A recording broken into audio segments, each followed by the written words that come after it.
നമസ്കാരം. SP ജേണലിലേക്ക് ഒരിക്കൽ കൂടി സ്വാഗതം. അപ്പോൾ എന്നും പറയാറുള്ളത് പോലെ തന്നെ നമ്മുടെ വീഡിയോയുമായി ബന്ധപ്പെട്ടിട്ടുള്ള നിങ്ങളുടെ അഭിപ്രായങ്ങളും അഭിപ്രായ വ്യത്യാസങ്ങളും കമൻറ്റുകളായി രേഖപ്പെടുത്താൻ മറക്കരുത്. ഇനിയിപ്പോൾ വിഷയത്തിലേക്ക് വരാം. കഴിഞ്ഞ ദിവസം സോഷ്യൽ മീഡിയയിലൊക്കെ ഏറെ കിടന്ന് കറങ്ങിയ ഒരു വീഡിയോയാണ് സതീശൻ്റെ കഴിഞ്ഞ അതായത് ഡിസംബർ മാസത്തിൽ നടന്ന ഒരു പരിപാടിയിൽ നിന്നെടുത്ത കുറച്ച് ദൃശ്യങ്ങൾ. VD സതീശൻ വരുന്നു. ആ പരിപാടിയിൽ സതീശൻ പങ്കെടുക്കുന്നതിനിടയിൽ പലരും ഷാൾ അണിയിക്കുന്നുണ്ട്, ഷാൾ സ്വീകരിക്കുന്നു സ്നേഹപൂർവ്വം. ഇതൊക്കെ ചെയ്തതിനു ശേഷം ഒരു മധ്യവയസ്സ് കഴിഞ്ഞ ഒരു സ്ത്രീ സതീശിൻ്റെ അടുത്തേക്ക് വരുന്നു, ഒരു പൊന്നാട അണിയിക്കുന്നു. ഈ പൊന്നാടയ്ക്കൊപ്പം സതീശിൻ്റെ കയ്യിലേക്ക് ഒരു പേപ്പർ കൊടുക്കുന്നുണ്ട്. ആ പേപ്പർ സതീശൻ വാങ്ങുകയും ചെയ്യുന്നുണ്ട്. കുറച്ച് കഴിഞ്ഞതിന് ശേഷം എല്ലാവരും കൂടി നിരന്നിരിക്കുന്ന വേദിയിലിരുന്നു കൊണ്ട് സതീശൻ ഈ തൻ്റെ കയ്യിൽ കിട്ടിയ ആ പേപ്പർ മറ്റെവിടെയും നോക്കാതെ ഇങ്ങനെ ഇരുന്ന് കീറി കളയുന്നതാണ് നമ്മൾ കണ്ടത്. കീറി കളയുകയല്ല, കീറി കൈവശം സൂക്ഷിക്കുന്നതാണ് കണ്ടത്. അപ്പോൾ ഇതുമായി ഇങ്ങനെയൊരു വീഡിയോ വൈറലായി കഴിഞ്ഞു. ഇങ്ങനൊരു വീഡിയോ ഇത് സ്വാഭാവികമെന്നോണം ഇങ്ങനെയൊരു വീഡിയോ സതീശൻ്റേതായി പുറത്തേക്ക് എത്തുമ്പോൾ സ്വാഭാവികമെന്നോണം ഇവിടുത്തെ ഇടത് സൈബർ ഹാൻഡിലുകൾ ഇതിനെ വലിയ രീതിയിൽ പ്രചാരം കൊടുത്തുകൊണ്ട് മുന്നോട്ട് കൊണ്ടുപോകും. സ്വാഭാവികമാണ്. ഇപ്പം നമ്മുടെ കേരളത്തിൽ നടന്നുകൊണ്ടിരിക്കുന്ന പുതിയൊരു പ്രവണതയുണ്ട്. അതായത് DYFIക്കാർ ആസൂത്രണം ചെയ്തൊരു പ്രോജക്റ്റാണ്, ഒരു പദ്ധതിയാണ്, അല്ലെങ്കിൽ ഒരു മത്സര പരിപാടിയാണ്. സതീശൻ്റെ മികച്ച നുണകൾ എന്ന് പറഞ്ഞുകൊണ്ട് ഇത് ആവിഷ്കരിക്കുന്നുണ്ട്. എന്തുകൊണ്ടാണ് അങ്ങനെ ഒരു പരിപാടി ആവിഷ്കരിക്കുന്നത് വെച്ചാൽ കോളേജുകൾ ക്യാമ്പസുകൾ കേന്ദ്രീകരിച്ചുകൊണ്ട് DYFIക്കാർ നടത്ത പരിപാടിയാണ്. അപ്പോൾ അതിൽ ഓരോ കോളേജിലും അതിലേറ്റവും മികച്ച രീതിയിൽ കള്ളം പറയുന്ന, അതായത് സതീശൻ പറഞ്ഞിട്ടുള്ള ഏറ്റവും കൂടുതൽ നുണകൾ പറയുന്ന ഒരാൾ വിജയിയായി മാറും. ഇപ്പോൾ നമുക്കറിയാം, എറണാകുളം മഹാരാജാസ് കോളേജ് വെച്ച് നടന്ന പരിപാടിയിൽ ഒരു കുട്ടി അർഹനായിട്ടുണ്ട്. അവൻ പറഞ്ഞത് 11 നുണകളാണ്. അതായത് സതീശൻ പറഞ്ഞ 11 നുണകൾ പറഞ്ഞതുകൊണ്ടാണ്, അതാണ് ഏറ്റവും കൂടിയ നുണ. അവൻ പറഞ്ഞ ഏറ്റവും കൂടിയ നുണ പറഞ്ഞുകൊണ്ട് ഏറ്റവും മികച്ച നുണ പറച്ചിലുകാരനായി ആ കുട്ടി മാറുകയും അവന് സമ്മാനം നൽകുകയും ചെയ്തു എന്നുള്ളതാണ്. അപ്പോൾ ഇത് കണ്ടിട്ട് ഈ സൈബർ ഹാൻഡിലുകളിലൂടെ ഇത് ഇങ്ങനെ പുറത്തേക്ക് പോവുകയും ഇത് കണ്ടതിന് ശേഷം സതീശൻ പറഞ്ഞു അത് അങ്ങനെയൊന്നും അല്ല സംഭവം. ഒരാൾ എന്നെ പൊന്നാട എണീക്കുന്ന കൂട്ടത്തിൽ എന്തോ ഒരു കാര്യം എനിക്ക് എഴുതി തന്നു, എന്തോ ഒരു പദ്ധതിയിൽ ഒരു നോട്ടം ഉണ്ടാവണം എന്ന് കരുതി അത് എനിക്ക് എഴുതി തരികയായിരുന്നു. അപ്പോൾ അതെൻ്റെ മനസ്സിലെത്തി. അപ്പോൾ ഇതുമായി ഞാൻ അവിടെ ചെന്നു. അപ്പോൾ ഇനി ഞാൻ മറ്റാരും കാണണ്ട, അപ്പോൾ എനിക്ക് രഹസ്യമായി തന്നൊരു സാധനമാണല്ലോ, അപ്പം മറ്റാരും ഇത് കാണണ്ട എന്ന് കരുതി ഞാനത് കീറിക്കളയുകയാണ് ചെയ്ത്. അത് നിവേദനം ഒന്നും ആയിരുന്നില്ല എന്നാണ് സതീശൻ ഇതിനെക്കുറിച്ച് പറഞ്ഞ ഒരു മറുപടി. അപ്പോൾ അങ്ങനെ ഇത് കീറിക്കളഞ്ഞു. അപ്പോൾ കളഞ്ഞില്ല, കീറി തൻ്റെ കയ്യിൽ സൂക്ഷിച്ചു. കാര്യം ഇത് കീറിക്കളയുന്ന സമയത്ത് പലരും ഇത് കൂട്ടിവെച്ച് വായിക്കാനുള്ള സാധ്യതയുണ്ട്. അപ്പോൾ അതുകൊണ്ട് തൻ്റെ കയ്യിൽ തന്നെ അത് സൂക്ഷിക്കുകയാണ് ചെയ്തത് എന്ന് പറഞ്ഞു. അപ്പോൾ അത് നമുക്ക് ഏകദേശം വിശ്വസിക്കാവുന്ന ഒന്നും അല്ല. കാരണം സതീശൻ ഇതിനു മുൻപൊരു വീഡിയോയിൽ നമ്മൾ കണ്ടതാണ്. സതീശൻ്റെ കയ്യിലേക്ക് ഒരാൾ കൊണ്ട് നിവേദനം നൽകുന്നു. ആ നിവേദനം സതീശൻ തൊട്ടുപുറകിൽ നിൽക്കുന്ന ആളിലേക്ക് കൊടുക്കുന്നു. പിന്നിൽ നിൽക്കുന്ന ആൾ തനിക്കും പിന്നിൽ നിൽക്കുന്ന ആളിന് കൊടുക്കുന്നു. എന്ന് വെച്ചാൽ ഇതിങ്ങനെ പാസ് ചെയ്ത് ആ സാധനം അങ്ങ് പോകുന്നതാണ് നമ്മൾ കണ്ടത്. അല്ലാതെ ഒരാൾ സ്വാഭാവികമായി നമ്മുടെ കയ്യിലേക്ക് കിട്ടുന്ന നിവേദനം എന്താണ് എന്ന് അറ്റ്ലീസ്റ്റ് തുറന്നെങ്കിലും നോക്കേണ്ട ഒരു മര്യാദ ഏതൊരു രാഷ്ട്രീയ നേതാവിനെ സംബന്ധിച്ചിടത്തോളം ഉണ്ടാകേണ്ടതാണ്. അല്ലാതെ ഞാൻ നിങ്ങളുടെ മന്ത്രിയല്ലെന്ന് പറഞ്ഞ് ഒഴിഞ്ഞു മാറുകയോ ഞാൻ ഈ രാജ്യത്തിൻ്റെ മന്ത്രിയാണെന്നൊക്കെ പറയുന്ന ഒരുതരം ഇതുണ്ടല്ലോ, അതായത് ഒരു ധാർഷ്ട്യം, അങ്ങനെയൊക്കെ ഒന്ന് കാണിക്കേണ്ട ആവശ്യമൊന്നുമില്ല. നമ്മൾ സാധാരണക്കാരല്ലേ, അവരൊക്കെ വോട്ട് ചെയ്തിട്ടല്ലേ ഈ സതീശനാണെങ്കിലും ആരായാലും ജയിച്ച് MLA-മാരൊക്കെ ആവുന്നത്. അപ്പോൾ അങ്ങനെ സതീശൻ ഇങ്ങനെ ഒരു കാര്യം പറഞ്ഞു. അത് മറ്റൊരു പ്രമുഖ ചാനലിലെ വളരെ പ്രമുഖയായ ഒരു മാധ്യമപ്രവർത്തക ഉൾപ്പെടെ ഇരുന്നുകൊണ്ട് വൈറ്റ് വാഷ് ചെയ്തെടുക്കുന്ന കാര്യവും നമ്മൾ കഴിഞ്ഞ ദിവസങ്ങളിൽ കണ്ടതാണ്.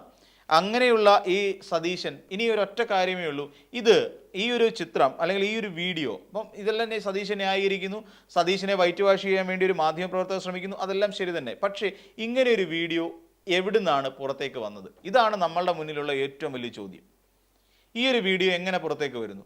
കാരണം ആ പരിപാടി എന്ന് പറഞ്ഞാൽ ഒരു കോൺഗ്രസ്സുകാരുടെ പരിപാടിയായിരുന്നു.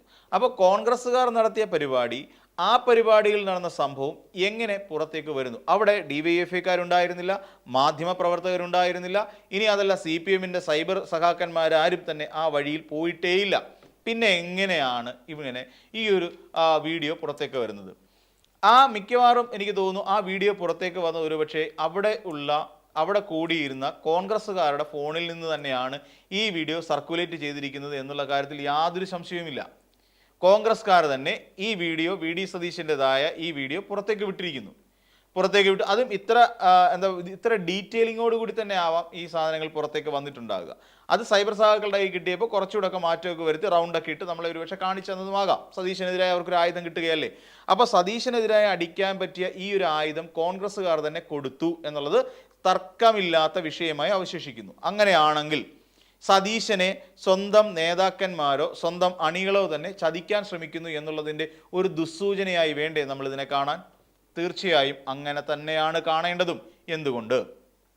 പുതുയുഗ യാത്രയും അതോടൊപ്പം തന്നെ ഈ പറയുന്ന യാത്രകളും കള്ളത്തരങ്ങളും തുടങ്ങി നിരവധിയായ കാര്യങ്ങൾ കൊണ്ട് സതീശൻ കേരളത്തിന്റെ കളം പിടിക്കാൻ ഒരുങ്ങുകയാണ്. എന്ന് വെച്ചാൽ സതീശൻ മുഖ്യമന്ത്രിയാകും എന്നുള്ള കാര്യത്തിൽ കോൺഗ്രസിലുള്ള പലർക്കും ഏകദേശ ധാരണ എത്തിക്കഴിഞ്ഞിരിക്കുന്നു. അതായത് ആർക്കാണ് എന്ന് നമുക്ക് വ്യക്തമായി പറയാൻ പറ്റും. രമേശ് ചെന്നിത്തലയ്ക്കാണോ അങ്ങനെ ഒരു തോന്നലുണ്ടായത്? ഇനി അതല്ല KC വേണുഗോപാലിനാണോ അങ്ങനെ ഒരു തോന്നലുണ്ടായത്? ഇനി അതുമല്ല കെ മുരളീധരനാണോ, അടൂർ പ്രകാശിനാണോ, കെ സുധാകരനാണോ? ഒന്നും അറിയില്ല. ആർക്കൊക്കെയോ അങ്ങനെ ഒരു അങ്കലാപ്പ് ഇപ്പോൾ തന്നെ തോന്നി തുടങ്ങിയിട്ടുണ്ട്. കാര്യം പുതുയുഗ യാത്ര കേരളത്തിൽ അങ്ങോളം ഇങ്ങോളം നടത്തിക്കൊണ്ടിരിക്കുന്നത് VD സതീശൻ്റെ നേതൃത്വത്തിലാണ്. അതോടൊപ്പം തന്നെ ലീഗിലെ കുറേയധികം മൂരിക്കുട്ടന്മാരെയും ഒപ്പം നിർത്താൻ, അതോടൊപ്പം തന്നെ നമ്മൾ അങ്ങോട്ട് നോക്കി SDP-യെയും ജമാഅത്തെ ഇസ്ലാമിയൊക്കെ കൂടെ നിർത്താൻ ഈ സതീശൻ കാണിക്കുന്നൊരു വ്യഗ്രതയുണ്ടല്ലോ, അവരെയൊക്കെ ന്യായീകരിച്ച് മെഴുകാനുള്ളൊരു വ്യഗ്രത. ഇതൊക്കെ കാണുമ്പോൾ സ്വാഭാവികമായും അവർ ഊഹിച്ചിരിക്കുന്നത് എന്താണ്? ഈ പോക്ക് പോയാൽ സതീശൻ കേരളത്തിൻ്റെ മുഖ്യമന്ത്രിയാകും. അങ്ങനെ ഒരു ആവശ്യം സതീശൻ ഉന്നയിച്ചാൽ ഒരു കാരണവശാൽ സതീശനെ അതിൽ നിന്ന് പിന്തിരിപ്പിക്കാനോ അല്ലെങ്കിൽ അതിനൊരു മറുപണി പണിയാനോ സാധ്യമല്ല എന്ന് അറിയാവുന്ന, വളരെ വ്യക്തമായി ചിന്തിക്കാൻ ശേഷിയുള്ള ഒരു പറ്റം ആളുകളുണ്ട് കോൺഗ്രസ് പാർട്ടിയിൽ. അത് ഏത് നേതാവാണ് എന്ന് മാത്രം സതീശൻ തിരിച്ചറിഞ്ഞാൽ മതിയെന്നേ. അത് ചെന്നിത്തലയാണോ, KC ആണോ, ഇനി അതല്ല അടൂരാണോ, കെ മുരളീധരനാണോ, സുധാകരനാണോ, ഇങ്ങനെ ഒന്ന് ഐഡന്റിഫൈ എടുക്കേണ്ട താമസമേ ഉള്ളൂ. അപ്പോൾ അങ്ങനെ അങ്കലാപ്പിലായ ഒരുപറ്റം ആളുകൾ തന്ത്രപരമായി സതീശനെതിരായി ഒരു പ്ലേ തുടങ്ങിക്കഴിഞ്ഞിരിക്കുന്നു, ഒരു കളി തുടങ്ങിക്കഴിഞ്ഞിരിക്കുന്നു എന്ന് തന്നെ വേണം നമ്മൾ ഇതിൽ നിന്ന് മനസ്സിലാക്കാൻ. അപ്പോൾ സ്വന്തം നേതാവിനെ കെണിയിലാക്കാൻ വേണ്ടി രണ്ടും കൽപ്പിച്ചിറങ്ങിയിരിക്കുന്ന ഒരു വലിയ സൈബർ വിഭാഗം അവരുടെ കൂട്ടത്തിൽ തന്നെയുണ്ട്. എവിടെ? കോൺഗ്രസ്സുകാരുടെ കൂട്ടത്തിൽ തന്നെയുണ്ട് സതീശനെ ഒതുക്കാൻ വേണ്ടി. അപ്പോൾ അങ്ങനെ ഒതുക്കി കഴിഞ്ഞാൽ പിന്നെ സതീശൻ കള്ളം പറയുന്നവനാണെന്നൊരർത്ഥം വരുന്നു, ജനങ്ങളോട് മര്യാദയ്ക്ക് പെരുമാറാൻ കഴിയാത്തവനാണെന്ന് വരുന്നു, ഒരു നിവേദനം കിട്ടിക്കഴിഞ്ഞാൽ അതിനൊരു പുല്ലിൻ്റെ വില പോലും കൊടുക്കാതെ കീറിക്കളയുന്ന ഒരാളാണ് ആ നേതാവെന്ന് വരുന്നു.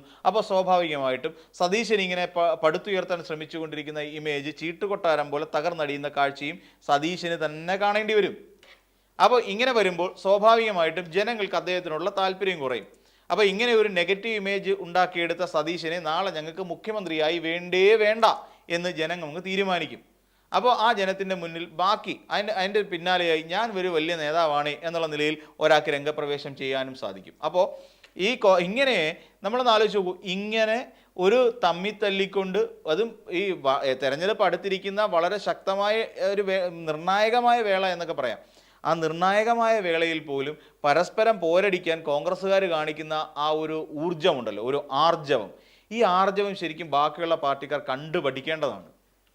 എന്നിട്ട് കണ്ടുപഠിച്ചിട്ട് ചിന്തിക്കുക, ദൈവം ഇങ്ങനെയൊക്കെ ചെയ്യാമല്ലോ, സ്വന്തം പാർട്ടിക്കാരെ സ്വന്തം നേതൃത്വത്തോട് ഇങ്ങനെയൊക്കെ നമുക്ക് കാട്ടിക്കൂട്ടാമല്ലോ എന്ന് സ്വയം തിരിച്ചറിയുകയും അങ്ങനെ ചെയ്യാൻ പറ്റുമെങ്കിൽ ചെയ്യുകയും ചെയ്യുക.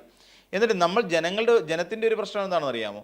ഇങ്ങനെ ഇമാതിരി തോൽവികളായിട്ടുള്ള നേതാക്കന്മാരെ നമ്മൾ എങ്ങനെയെങ്കിലും വോട്ട് ചെയ്ത് ജയിപ്പിക്കും.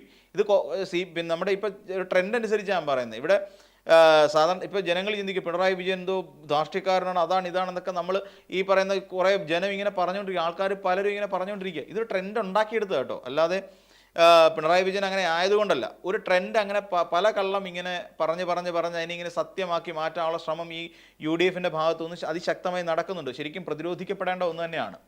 അപ്പോൾ അങ്ങനെ കള്ളങ്ങൾ പറഞ്ഞുകൊണ്ട് ഇങ്ങനെ ആക്കിയെടുത്തു. ഇവർ നാളെ അധികാരത്തിലേക്ക് കയറുമ്പോൾ എന്തായിരിക്കും നമ്മുടെ കേരളത്തിൻ്റെ അവസ്ഥ നമ്മൾ ചിന്തിച്ചിട്ടുണ്ടോ? ഒരു വകുപ്പിലുള്ള ഒരു നേതാവിന് പോലും, ഇപ്പോൾ കെ മുരളീധരന് ഒരു വകുപ്പ് കിട്ടുകയെന്ന് വെച്ചു, ഇത് കൂടാതെ മറ്റ് കെ സുധാകരന് വേറൊരു വകുപ്പും കിട്ടി, രമേശ് ചെന്നിത്തലയ്ക്ക് വേറൊരു വകുപ്പും കിട്ടി. ഈ 3 വകുപ്പും തമ്മിൽ ഒത്തുപോകില്ല.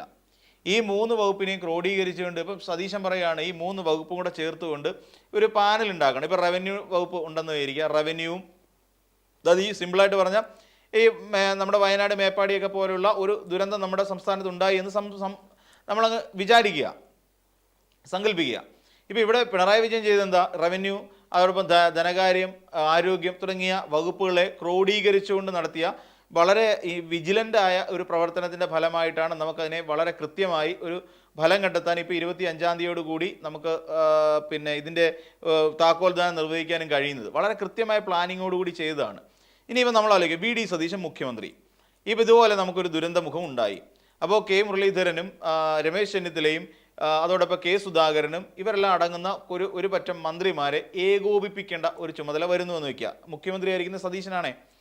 അപ്പോൾ എന്ത് ചെയ്യും? ശരിക്കും പറഞ്ഞാൽ ഈ പറയുന്ന സതീശൻ പറയുന്ന കേൾക്കാൻ കെ സുധാകരൻ തയ്യാറാകുമോ? രമേശ് ചെന്നിത്തല തയ്യാറാകുമോ? കെ മുരളീധരൻ തയ്യാറാകുമോ?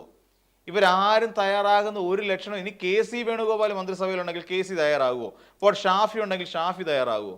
ഇങ്ങനെ ഒരു പ്രശ്നത്തിൽ ഒരിക്കൽ എനിക്ക് തോന്നുന്നില്ല. എന്ന് വെച്ചാൽ ഇവരെല്ലാവരും ഞങ്ങളാണ് വലിയവനെന്ന് ചിന്തിച്ചുകൊണ്ടിരിക്കുന്ന ഈഗോയുടെ വിളനിലങ്ങളായ ഒരുപറ്റ നേതാക്കന്മാരാണെന്നുള്ള കാര്യത്തിൽ ആർക്കും ഒരു സംശയമില്ല. സോ അതോടുകൂടി അതൊരു വലിയ ഫ്ലോപ്പായി മാറുകയും ചെയ്യും. വേണമെന്നുണ്ടെങ്കിൽ സതീശനെതിരായിട്ട് അത് പിന്നെ ഈ പറയുന്ന ദുരന്തമുണ്ടായത് സതീശൻ മുഖ്യമന്ത്രിയായിരിക്കുന്നത് കൊണ്ടാണ് എന്ന് പറഞ്ഞിട്ട് എങ്ങനെയെങ്കിലും സതീശനെ രാജിവെപ്പിക്കാൻ ശ്രമിക്കും. ഇതായിരിക്കും കേരളത്തിൽ സംഭവിക്കാൻ പോകുന്നത്. അതായത് UDF ഒരാൾ അധികാരത്തിൽ വന്നാൽ ഒരു അധികാരം ഒരു കേന്ദ്ര ബിന്ദുവിനെ അടിസ്ഥാനപ്പെടുത്തി ആയിരിക്കത്തില്ല, എല്ലാവരിലേക്കും അധികാരം എത്തിപ്പെടുന്ന ഒരു അവസ്ഥ വരും. എന്ന് വെച്ചാൽ മുരളീധരൻ ചിന്തിക്കും, ഞാൻ എന്തിനാ അവൻ പറയുന്നത് കേൾക്കണം, എനിക്ക് മുഖ്യമന്ത്രിയാകാനുള്ള യോഗ്യതയുള്ള ഒരാളാണ്. ചെന്നിത്തല അങ്ങനെ തന്നെ ചിന്തിക്കും, KC അങ്ങനെ തന്നെ ചിന്തിക്കും, ഈ പറയുന്ന പോലെ ഷാഫിയും ചിന്തിക്കും, എല്ലാവരും അങ്ങനെ ചിന്തിക്കും. കെ സുധാകരനാണെങ്കിൽ തെറി തന്നെ വിളിച്ചു പറയുകയും ചെയ്യും. അപ്പം അങ്ങനെ ഒരു മന്ത്രിസഭയായിരിക്കും ഒരുപക്ഷെ UDF അധികാരത്തിൽ വന്നു കഴിഞ്ഞാൽ നമ്മുടെ കേരളത്തിൽ ഉണ്ടാവുക എന്നുള്ള കാര്യത്തിൽ യാതൊരു തർക്കവുമില്ല. കാര്യം ഇപ്പോൾ തന്നെ അതിൻ്റെ ചലനം തുടങ്ങി എന്നുള്ളതിൻ്റെ ഉത്തമ തെളിവാണ് ഇപ്പോൾ പുറത്തു വന്നിരിക്കുന്ന സതീശിൻ്റെ ഈ വീഡിയോ എന്നുള്ള കാര്യം സത്യമാണ്. അപ്പോൾ മറ്റൊരു വീഡിയോയുമായി നമുക്ക് വീണ്ടും കാണാം.